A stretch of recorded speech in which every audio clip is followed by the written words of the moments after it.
Today I spoke with Theresa Ivancik, and not all people are built equal.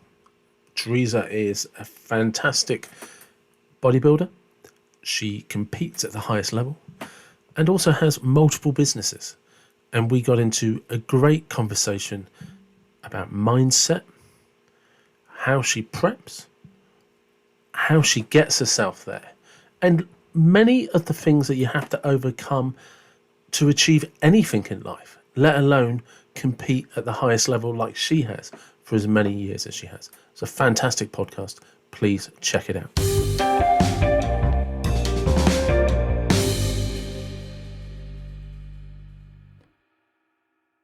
Hello, welcome to the David Watson podcast. And again, thank you very much for coming in. Thank you so much for having me.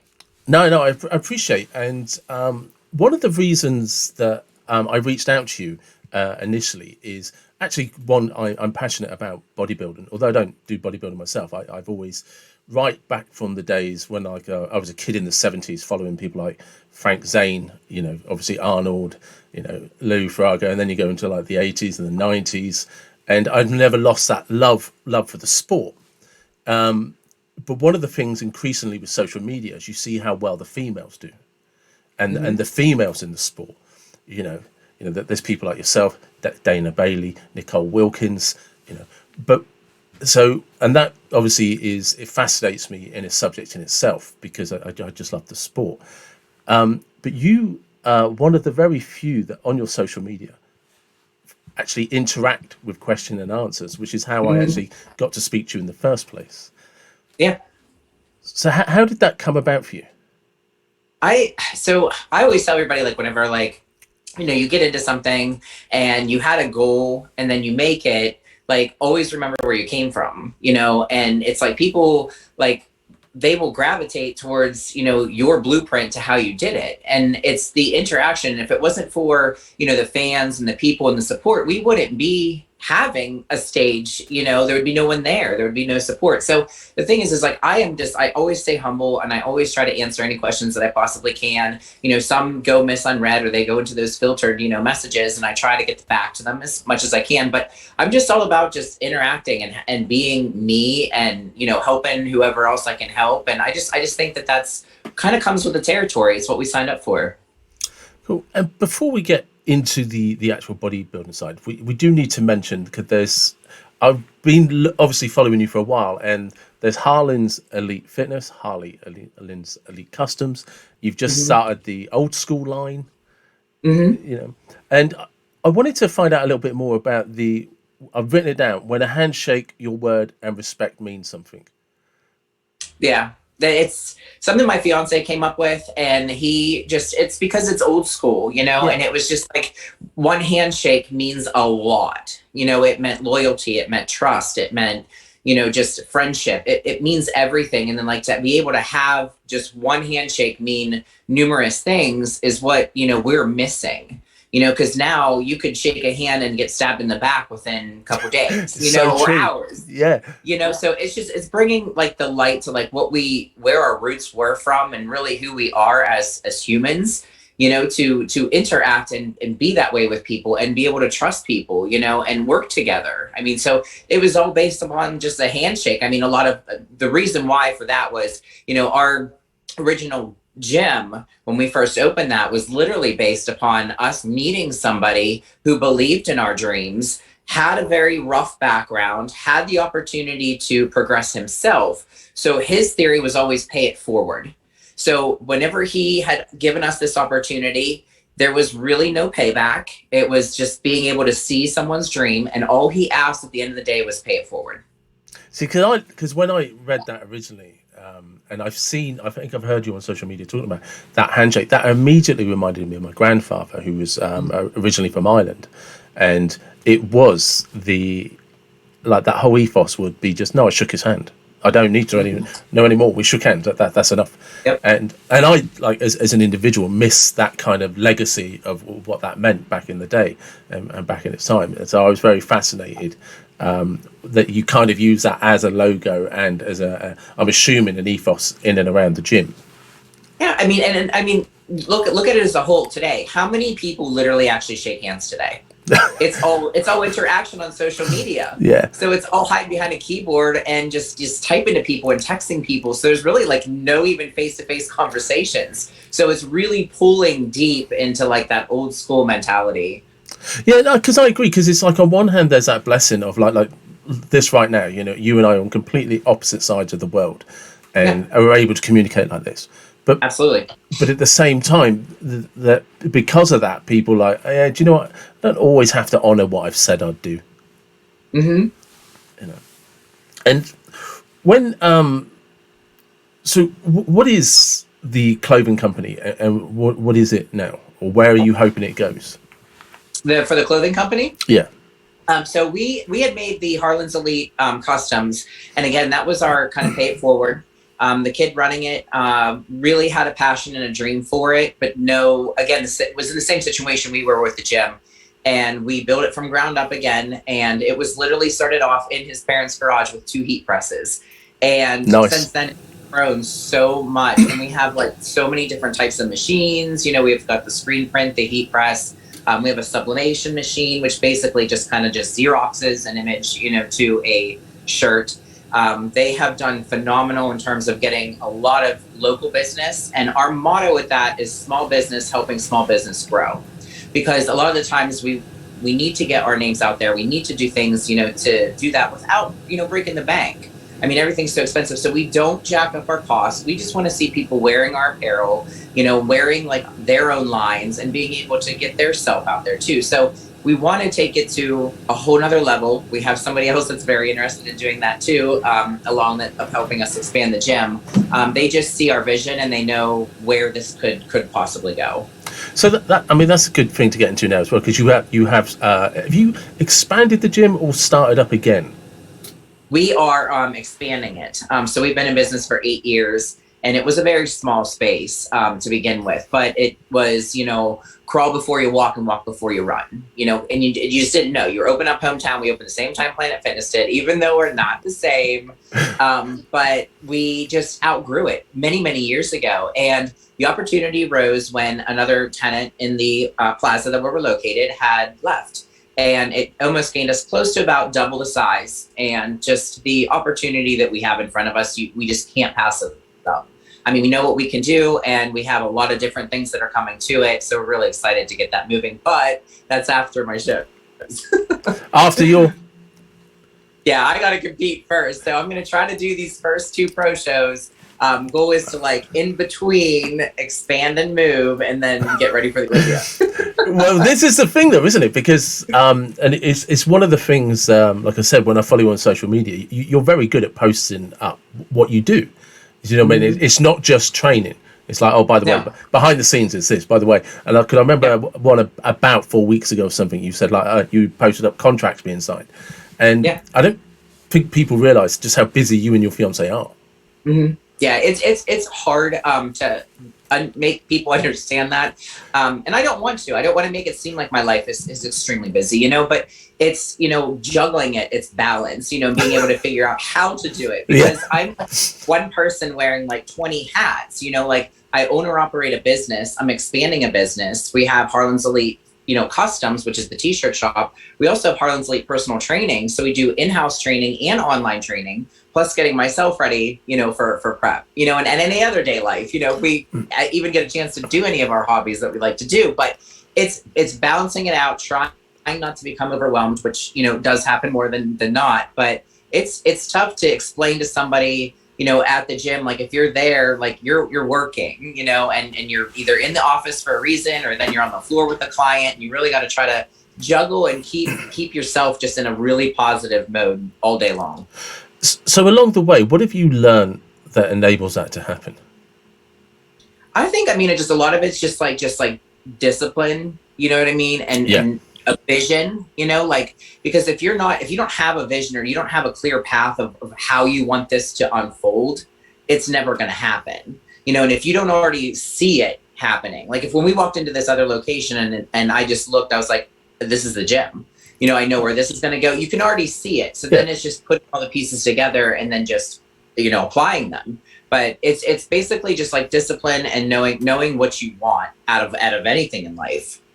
Because that's like I said, one of the things I always like to do in these podcasts is, especially when I talk to people like yourself, is trying to help other people understand that there is actually a blueprint that you can follow. It's just a matter of, like you said, discipline and consistency. And you said something interesting there about when you went to the premises, you're like, no, this is our gym. And if people, and I'll put the links in the description to your website, because there's actually a video of it looked like an office space. And you can see there's a bulldozer or something, and actually walls are getting ripped out. Yeah. We actually, on our website, we have the initiative tear down of the location that we were at now. And we did put that up for everybody to see, because that literally, I will tell you right now, that was built hands-on, all of us, all by ourselves. I mean, I've spackled, I've laid floor, we hung lights. I mean, everything that was in that gym, we did, but it made me enjoy it more. You know what I mean? And somebody didn't do it for me. Now, this one might be a different story, because I don't know if I want to do it again. But it was just showing people like where we came from, because it was like for a year, my fiance and I didn't work. Like, we left one of the other facilities that we were taking over and literally just dumped everything we could into this, building. And there's been times, in the middle of the night where we would have everything torn down and we'd be sitting in the chairs in the dark, wondering if we could keep going, are we going to hit another roadblock, but it was constantly keep doing it. So this new expansion, I want to do the same. I want to document the whole thing. And I kind of almost want to make a blueprint to show people what it takes to actually build a gym. Because a lot of people think that you just find a building and you throw equipment in. There's so much more backbone work that a lot of people don't even understand, which can be applied to any type of business. Well, that's what I mean when I say, like, when I look at the blueprints, it's just like bodybuilding. I think it's very hard for people that don't follow bodybuilding, not into it, that like you were saying earlier, you've got 2 shows coming up and there's some prep, but the planning for that prep goes back, I don't know, when did you start bodybuilding? Was it 18 years ago? Yeah, it was like 15 years ago, and I touch base on this a lot too, is just the longevity in the sport. I mean, I don't know who else actually has been competing this long. I mean, I might have taken 1 or 2 years off in that time frame, but I mean, I literally started in 2006, to compete. My first show was literally 2007. And then I just kept, progressing from there. And it's just like, the train hasn't stopped. It just keeps getting, bigger and bigger and bigger. And, the goals just kept getting higher and higher and higher. And every time you would make one, it would happen. And it was like, okay, this is insane, so then you keep making more and then they still keep happening. So it can show you that you can do anything that you possibly want, even though in the beginning of my life, like, I didn't have the support, this sport was stupid to a lot of people. My gym was dumb to a lot of people. Like, I wasn't going to make any money. I wasn't going to be anything because it wasn't the normal standard blueprint, for, the general public. Yeah. But because I think it's very hard for people to understand that when it comes to things like bodybuilding and that sculpting of the body is when when you finished your season, you go into what people like in bodybuilding, they call the off season or the bulking phase, is you guys are then like, well, that muscle could do with some more definition, or I need more shape around that quad or that deltoid, or I need a different head on the bicep, and it's the attention to detail is it's not just like, I mean, the devil is in the detail, sort of, to quote the phrase, but it's that people like yourself realize that might be 2 or 3 seasons away from what you want. But at the same time, you've got to also hold on to what you've got with everything else. And there's this kind of complete, like, everyone, you can look at a stage and people say, well, they all look massive to me, or it's like, no, it's much more in depth than that. There's much more to just looking big or looking lean. It's people are actually trying to shape individual muscles. When we start clients, a lot of them will say, like, oh, I've been training for 2 years, like, I want to do a show. And we go back and say, look, hold on. When you have the pictures in your house, do you have a foundation first? You have to build a foundation in order to build the walls, in order to hang the pictures, which is basically just building the muscle up and then being able to slowly sculpt and then shape. So a lot of people don't understand that, like, you have to have a foundation, because if we diet you where you're at now, in your head, you're not going to look how you think you should look. And then you may criticize the coach because they ran off too much muscle, or they ate off, too much, where technically they didn't. That's literally just all you had under there. It was more baby fat, maybe excess, and things like that. But again, this is a sport where it's not like every other sport, like where, when you're in your 20s, you're in your prime. So this sport here is when you're in your 30s and up, you're in your prime. So if you could start building sooner, absolutely, you'll have like way more, leadway going in as you get older and grow into the sport. So one of the areas I definitely don't know much about, especially when it comes to actually the men and the female, what are the different weight categories and the different divisions? So they when we originally started, it was you were small or big. I mean, you were a figure, you were bodybuilding. I mean, that was it. And that went on for a few years. And once I started going into the bodybuilding and then just, picking up the pace, we came out with all these different divisions. So now we have like bikini, with a little bit of, muscle tone. We have got the wellness division, the smaller waist, smaller upper body, bigger legs. We have the figure, which has muscle tone pretty much head to toe. Then you got the physique that actually just, starts to slowly enhance muscle with great definition. And then you have the bodybuilders that are like just more 3D density, plus the muscle definition and the conditioning. So there's just so many different, levels and options, which I think is great, because now everybody can say, oh, you know what, I want to compete, but hey, I guess I got like 6 different divisions to pick from. And which division are you in currently? I'm in bodybuilding. So when you do amateurs, a lot of the times in bodybuilding, they will go with a lightweight and heavyweight. But once you get into the professional league with the IFBB, it all goes into one class.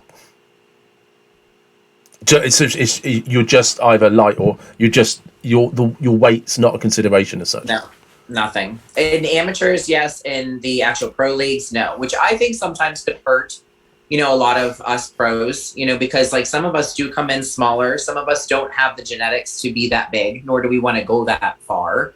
So I think that in those, in the pro league, I do think that they should introduce more of a lightweight, heavyweight type thing. Same thing with like, your figure and your physique. There's a lot of short girls out there. So if you're short and you're going against somebody that has a medium frame or a tall frame, like the illusion just gets thrown off when you're standing beside them. So I feel that there should be, again, the height classes. I don't know why they ever changed once you become pro. It's just all slammed into one. I remember somebody talking about that with Frank Zane many years ago, that they think he would have won a lot more competitions if they'd had height restrictions, or if they'd have put him, because he was considered at the time I think he was nicknamed the Silhouette or something, that he was considered to have like the finest physique in terms of symmetry and balance. But I think he's only about 5'10" or something, or about 5'11", and he was often competing against like 6'2", 6'3", and Louis Farrago, who was 6'6". So no matter how well he turned up, he just looks small. Oh, yeah, exactly. I mean, it's you can see it a lot. There's a lot of different competitors, that are the same way. Like Regan Grimes is one of them. He's a phenomenal athlete. He has like such a great shape, and then it's like he can win any pro show that he wants. And then it's like once he gets up on stage, with the Olympians, it's the same thing as me. I look now really small, because then you're up against a whole different caliber of athletes. So how tall are you then? I'm 5'6". Yeah. Okay. Yeah, because some of them are like, some of those ladies are coming in at much taller than that, aren't they? And you are big. And weight wise, right now I'm still in the 60s. I'm still like 166, which is really crazy because I'm usually like a lot smaller by then. So I'm actually holding on to muscle tissue this time. So it's going to be a different package on stage. But some of these girls are competing in the 180s, and that's like my off season, like soft weight. But they're competing conditioned on stage at 180. So it's like, oh crap, But the thing is with bodybuilding is you bring your best version of yourself, and what you view as a female bodybuilder or a wellness girl, because you're being judged. It's an opinion. Let's just say you got 5 judges there today, and then tomorrow you put 5 other ones. The outcome's going to probably different, just because of based upon opinions and things like that. So going into the sport that is a judged base, you just be you, and bring your actual vision to the sport, to the stage, to the limelight, and enjoy the time that you're doing it. No, I mean that's I mean, I guess but it must be difficult in a sense because, like I said, we're talking about when you're trying to sculpt that body and the phases that you have to go through, between. Actually, it'd probably be easier to explain if you explain to people the difference between what off season and on season means. Okay. So the off season, if you want to talk when I first started, that was just eat whatever the hell you wanted, gain as much weight as you possibly can, and then no concept or rhyme or reason of why you were doing it. You were just saying I was having an off season.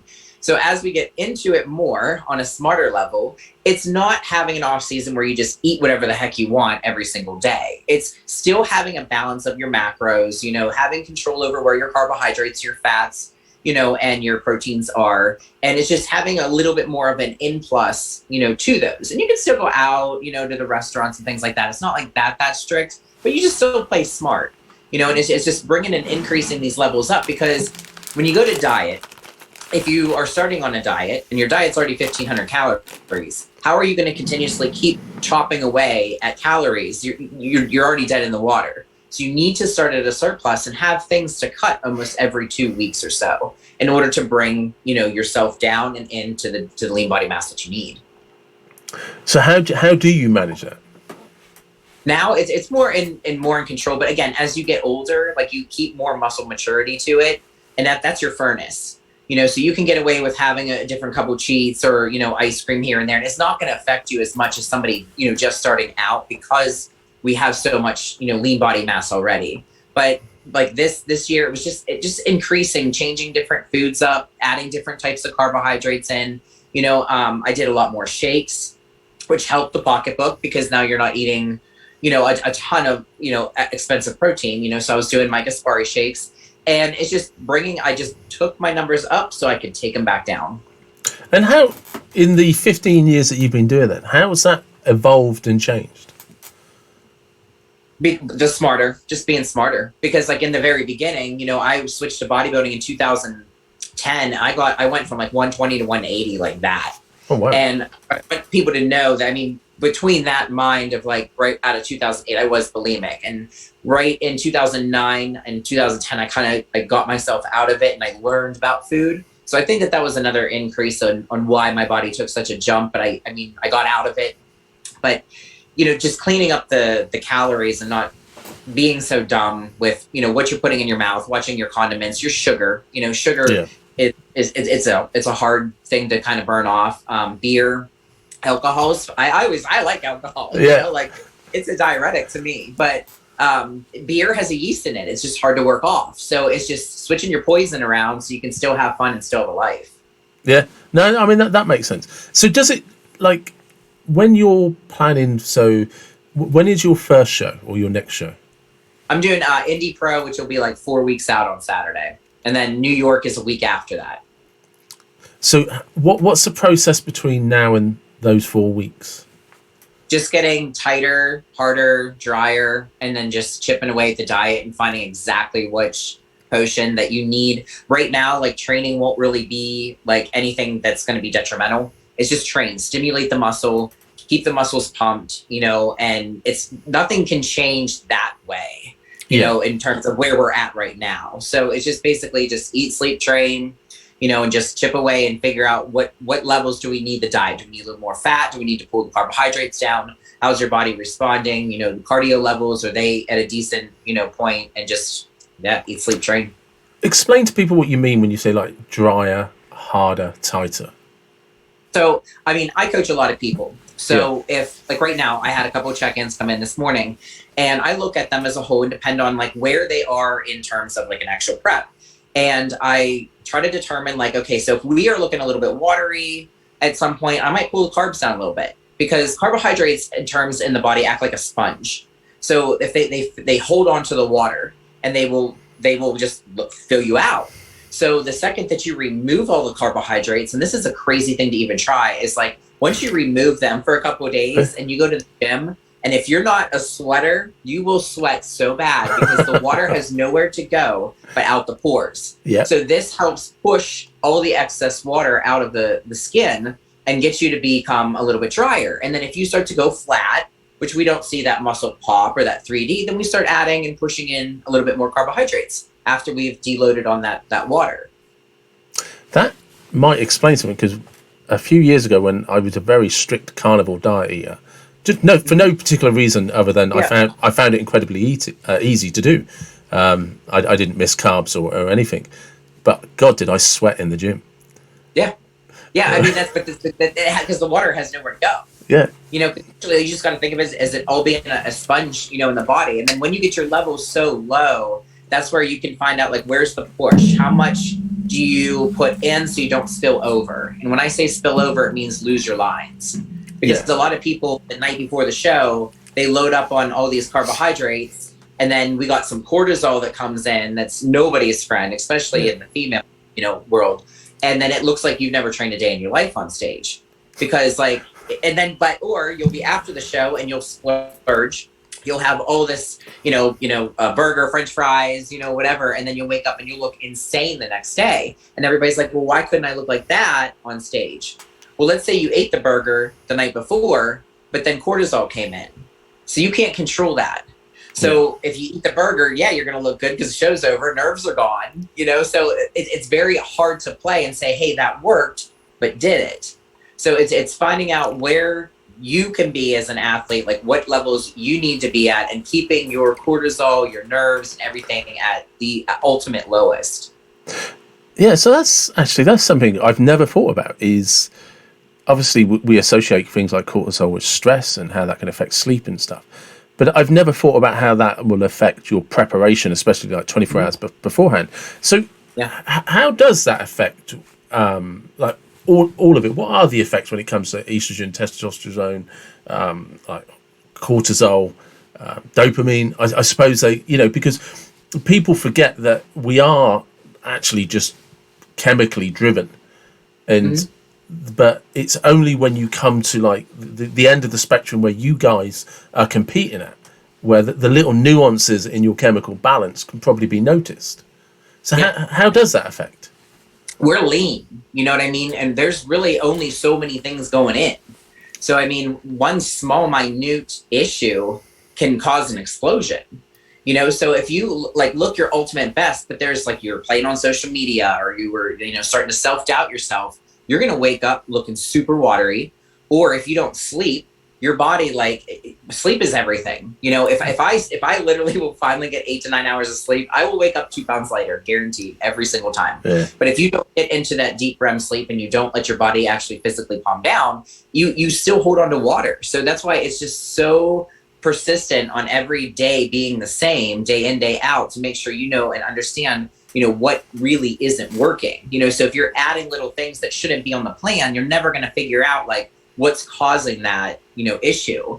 But the cortisol, I mean, like I said, it can destroy a physique in a matter of seconds. I mean, you could look good in the hotel room and you go backstage and you start looking at your competitors and your body just starts to push and start to release, and there's nothing you can do about it. There's absolutely nothing you can do about it.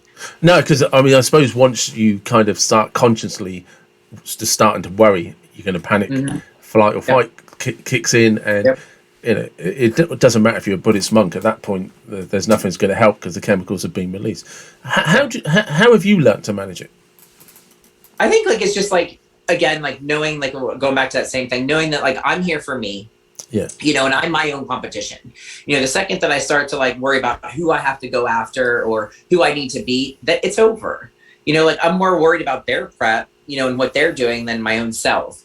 So it's just the satisfaction of looking in the mirror and knowing what you're bringing to the table, and you're enjoying it and having fun with it. Like no one's telling you to compete. No one's telling you to do this. Like you're physically there to do it and showcase yourself. So it's just keeping like those levels down and keeping everybody else out of the equation but yourself. So there's kind of two parts to this, because one, how did you learn to do that? And I think this is for people listening, and I'm going to say for women particularly, because I think they're the ones that feel the pressure most from being judged on social media. So how did you learn to do that, and how do you manage? Do you know what I mean? Because you said something very important there, that actually I'm just doing this for me, which is very not strange, that's the wrong way of wording it, but going back to something you said earlier, you walk on stage for people to judge you. Yeah. And, do you know what I mean? So it's kind of like, on one hand, this is all for me, but I'm going to be judged on my appearance, and I've got to be relaxed about the rejection, and it's probably the worst emotion for human beings, male or female, being publicly rejected. Yeah. So how did you get? Sorry, I didn't mean to. My apologies. I didn't mean to cut you off. No. But it's like, hard. Yeah. How did you get to a place where you've learned to manage that? Because it was like, okay, so I learned a lot because of me trying to chase that pro card for 10 years, and it was always being rejected, and I was always being rejected like by 1 point. So it was always like, what else do I possibly have to do in order to get this pro card, And it was a matter, I switched some coaches up, and we learned to do things a little bit differently. The diet, I've done like keto this time. I tried something with a little bit less of the carbohydrates and then more of your fats. But it's just like, figuring out like, what you want to do, how you want to do it, and, get to that end goal without, without just figuring out like how it's your dream, to do this. But it's the courage to have the dream, isn't it? It's because we all have a dream, like you were talking about the gym, the expansion of the gym, the custom teaching. Everybody has these dreams, and one of the things that all of us learn as you go along, it's without the failures, it's never going to happen. And it is very cliche, because that's what teaches you. But it's one of the things that we all kind of have to learn to get over is the fear of the failures. And like I said, there's the thing that fascinates me, and it's one of the things that I see is very different between the female and male bodybuilders, is there is kind of, with the men, they kind of come out pump iron and they're like, yeah, come on, but they do still have an insecurity about their appearance. It's that they're not exempt from it. But it's how like as a female competitor, and it is for the benefit of everyone else. I'm always trying to get to the bottom of these things. I just love the psychology of performance, is how you take the fear, knowing that, because like I said, I seem to be going around in a circle, is because you're doing this for you, and you're doing this to be the best you. But I also want to win, and I'm also going to be judged. Yeah. There's a lot of different targets there, because like after my pro card, and 10 years of like losing by a point, I go into the pro leagues, and my pro debut, I got second place, and then I win my next 2 shows in the pro leagues. Yeah. So it was like, why did it take me so dang long to get the pro card? And I'm doing pretty damn good over here. So it was like, got those two there, made it to like 2 to 3 Rising Phoenixes, already made it to the Olympia, and it's just like, okay, like, you're going to get judged, who you're up against. There is a lot of fear there. So when you get to the Olympia for the first time, it's just like, enjoy it. Yeah. It's like, not saying that you don't, like, it's like there's doubt, like, it's just, you're not going to do very well the first time. No one goes to the Olympia wins. So it's just having fun and enjoying that moment, taking criticism, because if you do get judges' feedback, it is good to know, but you can't take it like to heart. If that's what you want to do and you need to fix, the things that they're looking for, then we need to fix it, and then we just adjust it. And that's where, going back to a prior conversation with you, was, when we're sculpting, like, we don't need to all be training the exact same. So like, if we already have like a good upper body or, shoulders, like I only train shoulders once a week, because I don't want it to be too over dominating. So we have to break the muscle groups down and fix the pieces that are missing in order to bring the package that you best can. Some genetics just won't let you, do certain things. Calf muscles. So we just have everyone's favorite. Yeah. For people that don't understand, there's a thing in bodybuilding especially where if you don't genetically have good calves, it's very hard to make them good. Exactly. So, because that's interesting. You said something there about being able to take the feedback from the judges, and again, which is, like I was saying, the thing that I've always loved about bodybuilders is they're always like, oh right, so that's my feedback. So next year or this is what I have to build up and prep, and it's I suppose the ability to take that feedback and use it as a motivation to move forward. Yeah, it's you have to ask, because otherwise, why are you just going to show up every year if you're going to get docked the same points all the time? So if there's something that you can fix, I mean, my thing is, and I've done it. Every single year I come back, I improve. So there's something better. You're not just bringing that same package every single year. So whatever and it shows that you took the time to ask, they took the time to tell, but then when you come back on stage, they're going to be like, she listened. Like, look at that physique's changed, so it's applying that they're not wasting their time, trying to help you, and you're actually doing something with it, so the next time you arrive on stage, there's a whole new version of you, that you probably didn't even think that was possible. And it's interesting because it will sound to people to be counterproductive, that the way that you get that perfection is actually asking people how you can improve. Yeah, I mean, it's talking to the right people, and again, each person's going to have their own, like we talked about, like if the judges switch, is somebody else that would have been there tell you something different?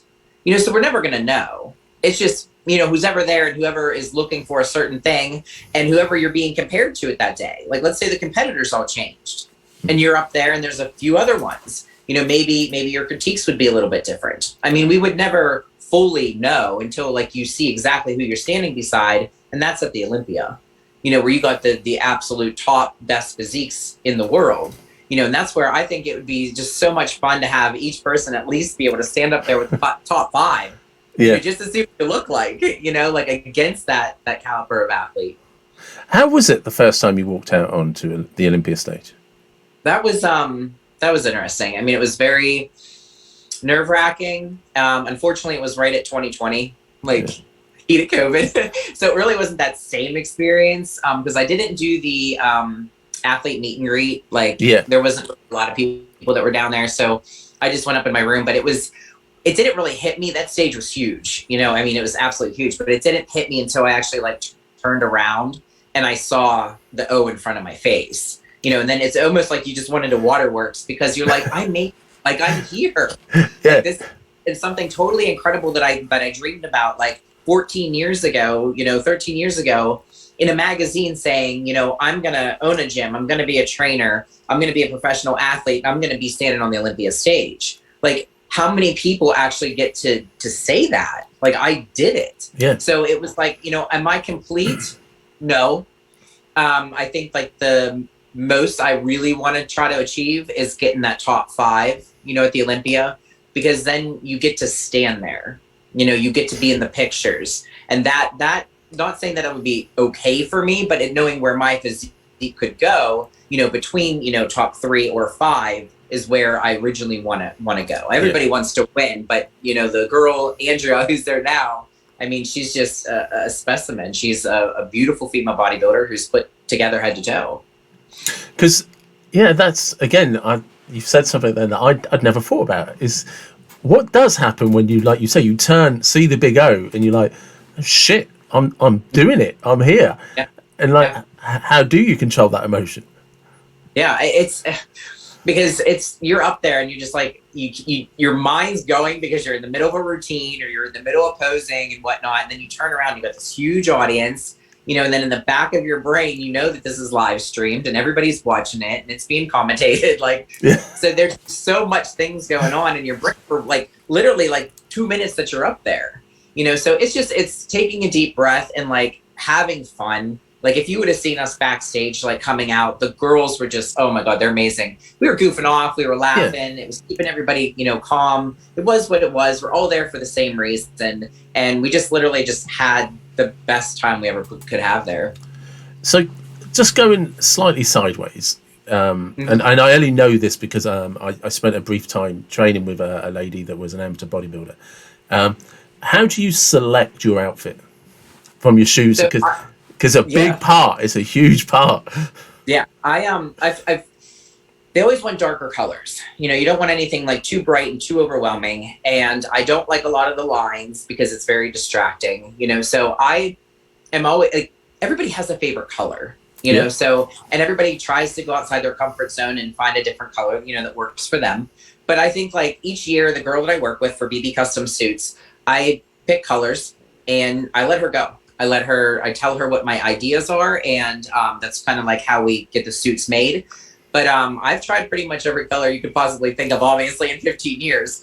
But I honestly, I like the bedazzled suits, like, bodybuilding, like we do have to have that plain posing suit in the morning, which is okay. But I mean, I wouldn't see any problem either with wearing a regular suit, as well with all the crystals and things on it. But yeah, it's just finding, your colors, what color schemes do you want, and then putting them together to have that type of design that you're going to feel comfortable, on stage with, and very, very proud to wear.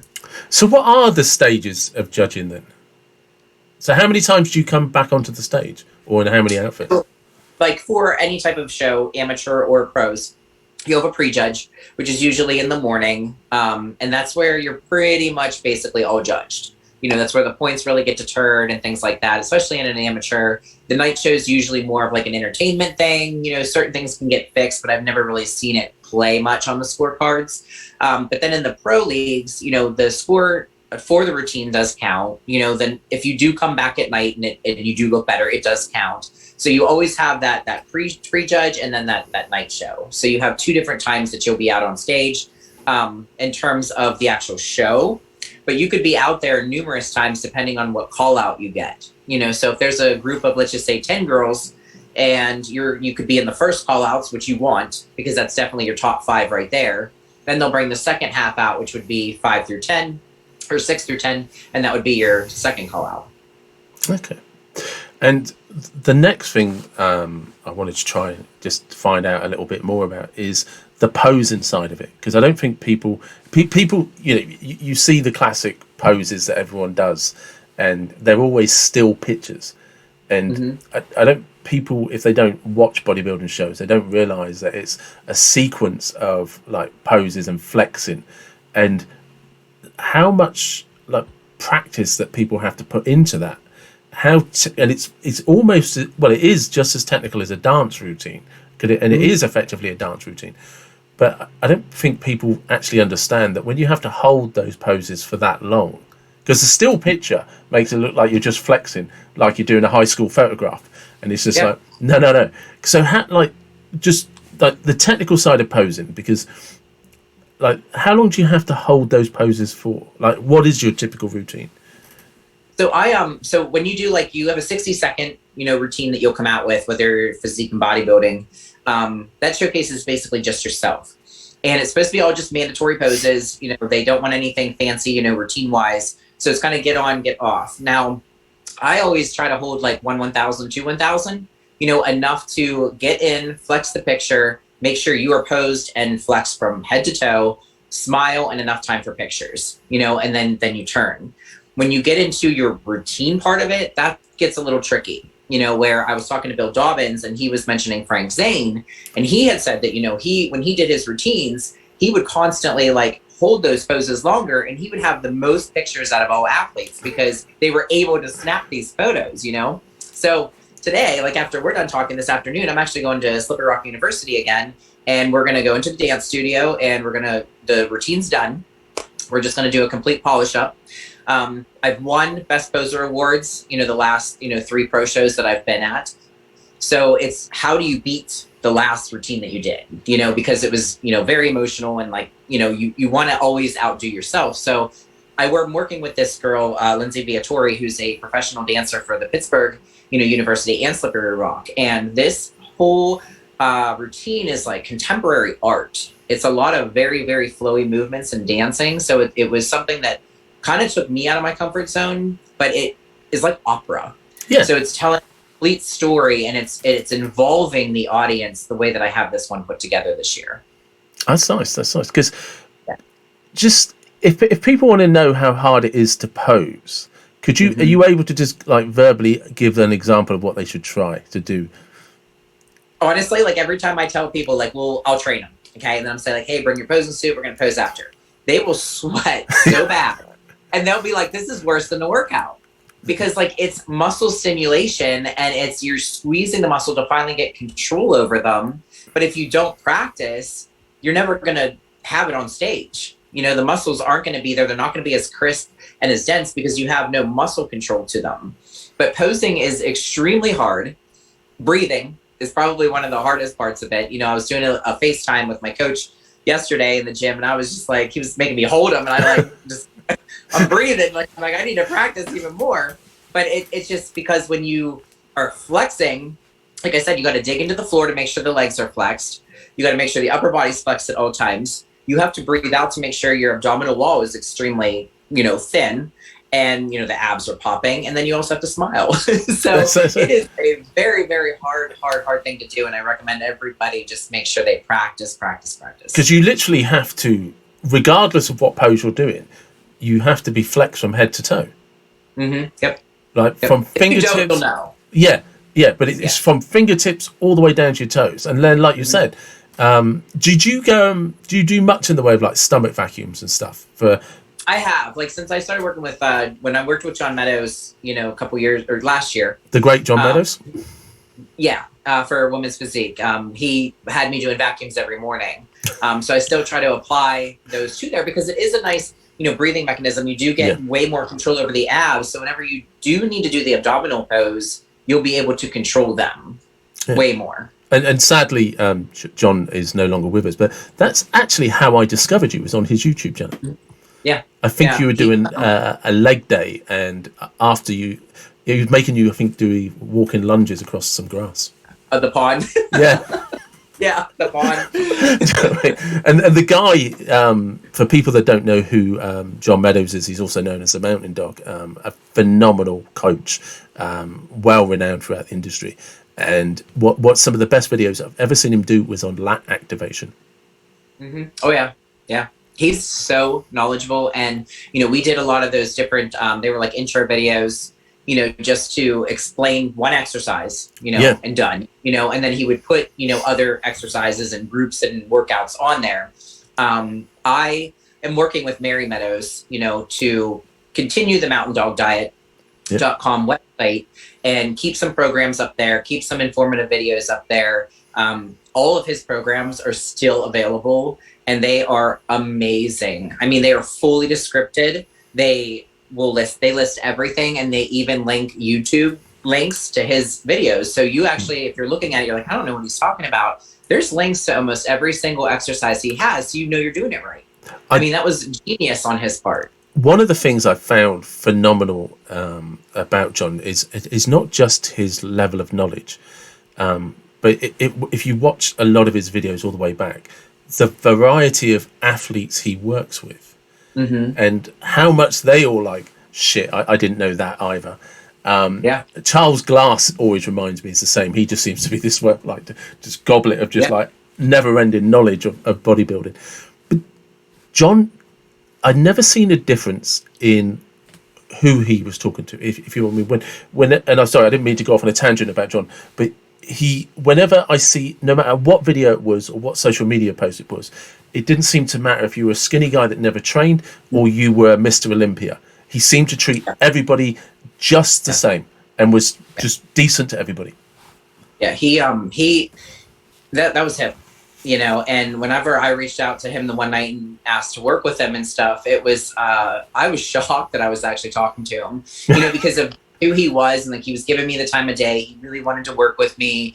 And, I mentioned it before, we traveled to go see him. We're only 3 hours apart, and then we started doing I think video footages pretty much every 2 weeks. We tried to get together, but it was the first time I went over to him, and he was like, hey, what are you doing late? After this, I know you're going home. Do you just want to follow me to my house? And I'm just like, this is insane. This is John freaking Meadows. And I'm behind him, following him to his house. But that's how he was, we walked into his house, and he was he disappeared. I don't even know where he went. And he's like, hey, I'm over here. And I'm like, this is your house. I have my shoes on. I'm just this, I've never been here before, but that he was just so welcoming. And like you said, it didn't matter what your goal was. It didn't matter even if you were a bodybuilder. He was going to help you regardless, or sit and listen. Yeah. And had amazing calf muscles, by the way. Yeah. Genetically, definitely blessed in the calf muscles. Yes. Yes. So, I'm getting very conscious of your time now, and I don't want to take up too much of it. You're fine. Thank you. So when you, going back to you and your online coaching and coaching students, how are you helping them through all of the sort of like the progress they need to make, and the way that to get them to look like, because it's not really, it's very much a sport that's not about short-term goals. They kind of come much later when you're much closer to your long-term goals, if that makes sense. Yeah. Like a new client kind of thing. Well, either, do you know what I mean? Because it's important for people that, you know, one of the things I hope when people listen to this is they understand, like, you know, like the progress you need to make, but how, like, one, on how achievable it is, but you really need to have long-term goals of where you want to be and what you're trying to achieve. I think if you find a right coach, you know, and there's been a lot of people out there that I am reviewing people's diets because they just don't feel that it was right. I mean, what I'm seeing is not good. It's a cookie cutter diet. They're not involved in their clients. They don't even care.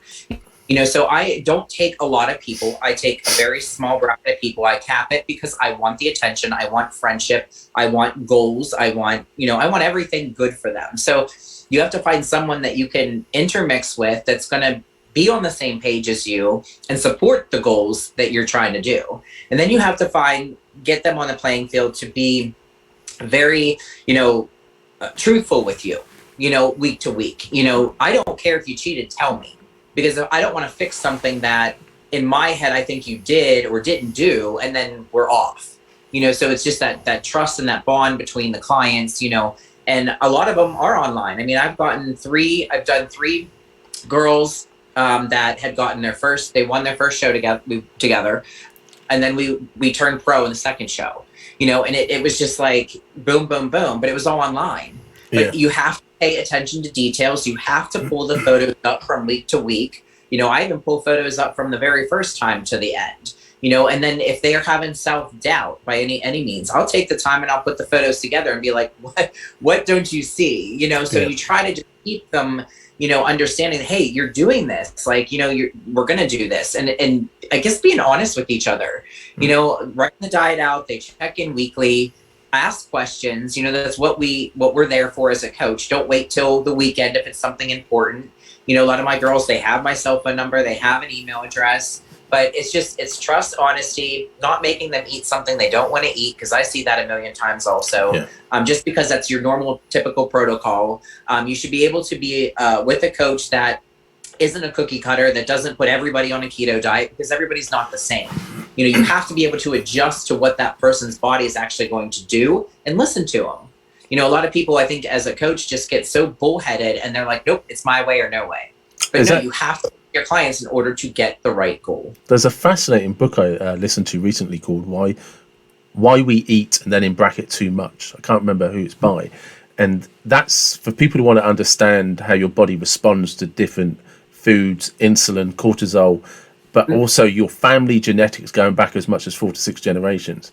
It's a great book to understand why certain diets might not actually work for you, but work well for somebody else. And the way that he breaks it down, how your body is reacting, and that sometimes, which a lot of people understand, is you think you're successfully dieting well, and then your body starts craving food, and it craves a certain type of food, and then you go almost like it can make you almost mad, and you start doubting your own willpower.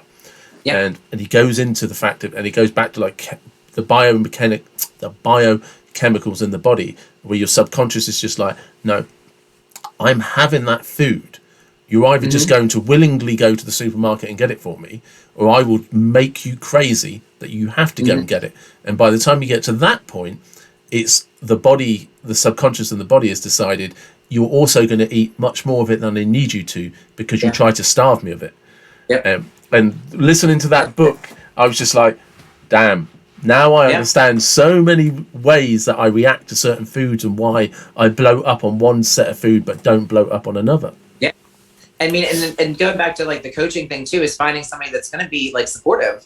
You know what I mean? Be encouraging, like keep them on, that same page, keep them uplifted, and just saying something positive to them, on a daily basis. It's not just like a check-in. It's just keep them up, keep the hype, because a lot of times that's we're dead. Like, we have no carbs, we're tired, we're fussy, we take things out on each other. But, and the coolest part is, I still compete too. I'm an active competitor. So it's not like I'm a coach that's never, ever done it. I've done it and I'm going through it myself. So how you're feeling is how I'm feeling. So I can, correlate a lot better than somebody that maybe, has more book experience, in terms of coaching, but has never done it to themselves. So it makes a big difference that way.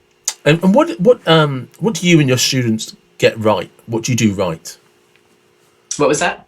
Well, so one of the things I'm always very fond of asking questions with people is, because if I say to somebody, oh, what are 10 things that people get wrong? They'll always be like, they'll list their 10. So I always ask people, what do you do right? What do I do right? Yeah. Follow a plan, follow my goals, follow my dreams, don't veer off, don't get distracted, and that's pretty much it. I mean, like, if you're tunnel vision, if you can be tunnel vision, like, anything is possible. Absolutely anything is possible. And that's pretty much what I would say what I do right. You just tunnel vision, you have dreams, you keep your circle, small with the same like-minded people, no negativity, constant positivity every day. Right before our podcast, I was getting ready this morning. I listen to YouTubes every single morning, and they're all the motivational ones. And it's whether I hear them over and over again, a lot of them are repeated, but someday maybe my day's different where I needed to hear that. So I get a lot of my insight through that. But if you can start your day on a positive note, then your day is going to be great. It really is. And of course, one of the things I'm definitely going to have to ask you about, what is your exercise routine? How do you break it down? So I do more of like a push, pull, and a leg. Legs have always been my so-called, like, they're the lacking body part. But they're my genetics. I mean, a lot of people will say I don't train them hard. If they only knew how hard I train my legs. I'm making myself sick, but they're just not, they are what they are. That's what I have. That's my genes. That's my genetics. And I'm not willing to cross any line to make them any different than what they are, to keep my balance and femininity in the sport. And I do a more quad focused day. I do more of a hamstring glute day. And then I do a push day, which is chest, tris, and shoulders. And then I'll do 2 back days, which is like a pull, back and biceps. One will be a little bit moderately heavy and one will be more of a pump. Okay. So how do you, because people who are not familiar with this won't really understand that how so many different bodybuilders have different methods of whether it's push pull, whether they break them down into different days. Do you do 5-second reps, 10-second reps? Do you lift heavy? Do you lift light and just do multiple reps? Do you have like a one that naturally sits well for you? So I think, like, I actually just had this conversation with my fiance because there's so much out there. This person's like hypertension, this person's this person's, positive, negative. So it's train. Yeah. I just freaking train. You're stimulating the muscle, and it's like, then I just, like, because of the knowledge that I do have, I might do 2 sets one way, then I might do the other 2 sets a different way. I might throw some holds. I might throw some drop sets. I might throw some supersets in. So I just, like, I have fun with it. If you make it like homework where you got to read something and constantly check something off, and then someone says, oh, you need to do 10 reps there. Well, why did you do 10? You had 15. So you're limiting yourself by getting a program and saying, like, you only need to do 3 sets of 10. So it's having fun with it. Now, any kind of beginning program, yes, I recommend doing that just so you get your form right. Don't make the body completely sore. And then you can start getting into more of those fancy fundamental stuffs. But I mean, other than that, it's just stimulate the body, squeeze the muscle, pull with the muscle, and you will get results regardless. It's just concentrate on that form, not that momentum, as much as most of these people are doing. That's actually one of the things that I find the biggest difference between, and I don't want to shit on anybody because I'm not that's not what my podcasts are about. But when I look at the difference between male bodybuilders and female bodybuilders, females focus on form, males focused on shifting weight. Yep. You say it all the time. Yeah. And like I said, I mean, that's not exclusive to both parties, but I don't think I've ever seen an example where women focus on shifting weight. They were all like in the beginning phases, we're like, oh, I'm a female bodybuilder, and that's all you think. Like you just have to like push and push and push and push. But like if I would look back at some of my YouTube videos from like when I first started, I was like, if you would actually slow that shit down, that would have been really heavy. Yeah. You wouldn't have been able to move it. So you just look at things that way, and it's like get down there and like pause and flex it, and then squeeze with the muscle, or pull with the muscle, and you just feel it so much different, and then you'll get such a different activation to like everything that you're trying to do. Do you think like moving forward, are you going to try and grow your YouTube channel more? Yeah, that's something that I really want to get more involved in. I've received that plaque, the first plaque from you for the 136,000 that I had on there. It's been on, the back burner because of everything. But something that I'm looking on doing is like, I really want to get a podcast going, once things calm down, once the gym's open, and the fitness industry kind of calms down. Once we get 36 hours in a day and not 24. Yes, that too. But I mean, that's something that I am meeting a guy in a couple weeks that's a videographer. I'm going to try to, do a collaboration with him. So I'm hoping that we'll be able to get some footage and travel back and forth, to do more. Because it's not that I don't have the time to do it. It's just like I would need somebody else to do it in terms of like the actual editing and putting it all up there and just having control over my page. Because it takes me hours to like edit and put it together, just because I know how to do it, but I just don't have the time to do it. I was literally talking to somebody recently. They got in touch with me about my podcast because it's just me, and I do them by Zoom. And they were like, have you thought about this? Have you thought about that? And I was like, I have thought about all of that.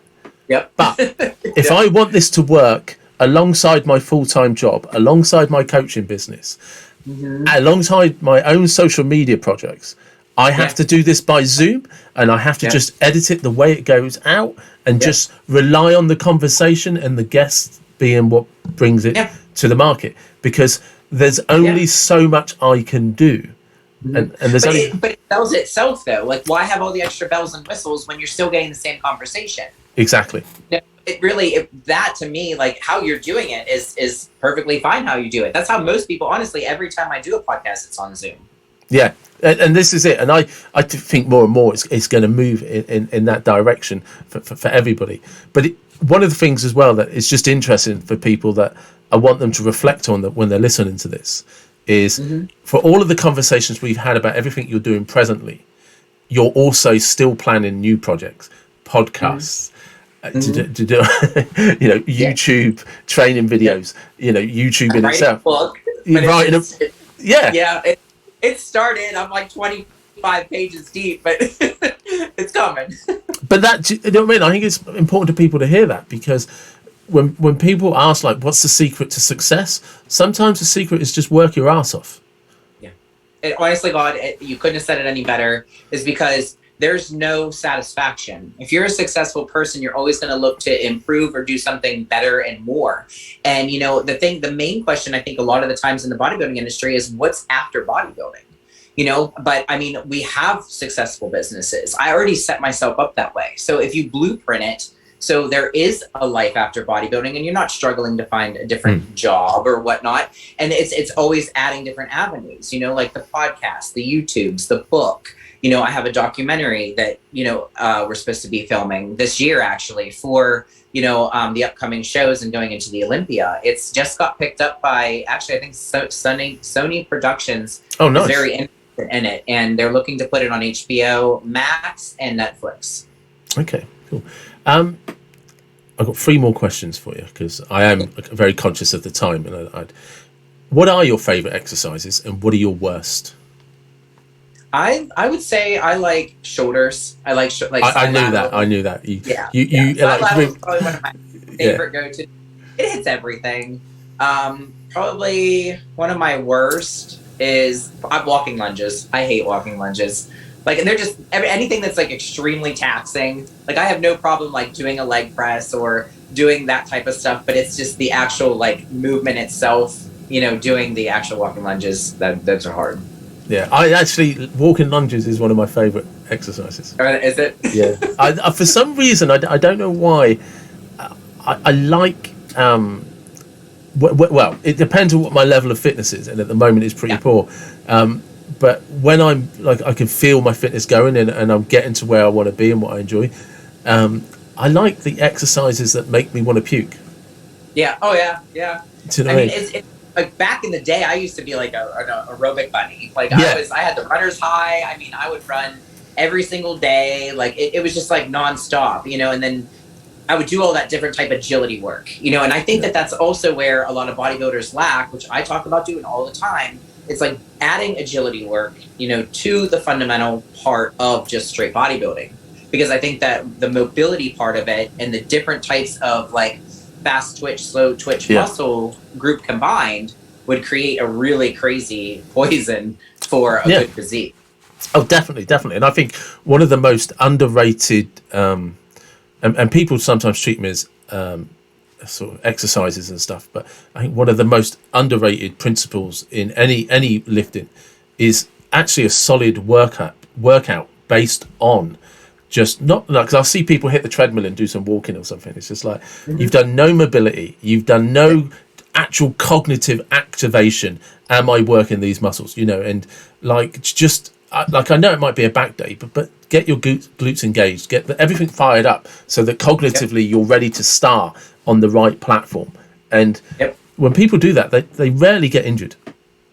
Oh yeah, I mean, knock on wood. Yeah, I have not been injured in like 15 years. You know what I mean? I mean, I have a bad back. I have an L5 through S1 fracture. I'm back of a 70-year-old, but I'm being able to do what I'm doing, how I'm doing it, because I'm smart. Yeah, that's literally it. Okay. So my next question, which is the most random one that I ask everybody, it's completely up to you. Any time, any place, anywhere in the world, where would you be? What vehicle would you be driving, and what music would you be listening to? Oh my goodness. I would probably say we've always talked about going to Hawaii. Yep. So I'd probably say it would be in Hawaii. And I would probably say car-wise, I'd still go after the Jeep that I'm waiting for, that I've ordered. Yeah. And music, any of my motivational stuff. Yeah. Like I have a lot of upbeat groups that I listen to on a daily basis, and they just get you fired up, every single day. So I say that would be it. And my next one, my Rubicon with motivation. That'll do. And my next one, because it's a handy, could it cross over to you? Same principle, anytime, any place, any when. What era, what gym, and who are your training partners? Like any era? Entirely up to you. I would say like my gym, of course, and my training partners. I would definitely say like my fiance Jeff and John Meadows. Yep. I would definitely put those in. And then what was the third one? Any gym, what era? So you can have people from other eras if you want. Oh, and we'll also add in what are you training? I would say probably I would say now. Yeah. I mean, because the knowledge that I know now and just all the information and stuff that's out there now, like I would literally say like literally within this time frame, exactly with those people just at my gym. And what are you training? Legs. We'll do legs. That's brilliant. And I will put all the links in the descriptions. But where can people find you? So my Instagram is @Ivancik_IFBB Pro. I'm on TheresaIvancik.com, Theresa Ivancik on the YouTube channel, and Facebook Theresa Ivancik. And actually, I just thought of something because you said that. Another very popular question on your Instagram. How do you say your name? Ivancik. Ivancik. It's I, Van, and Sick. Ivancik. Yep. Perfect. You got it. Thank you very much. I really have appreciated your time and enjoyed this. Thank you so much for having me. And that, ladies and gentlemen, is Theresa. So much was discussed. We actually carried on talking for a little bit afterwards. There's probably there's so much more we could explore. But please do check her out on social media. Do look out for the book. Look out for the documentary. Check her out on YouTube. And I will make sure all of the links to everything to do with Theresa, the business, the social media is in the description. And as always, we both would appreciate your support in the podcast. Please do like, comment, subscribe. It's always, always appreciated. Thank you.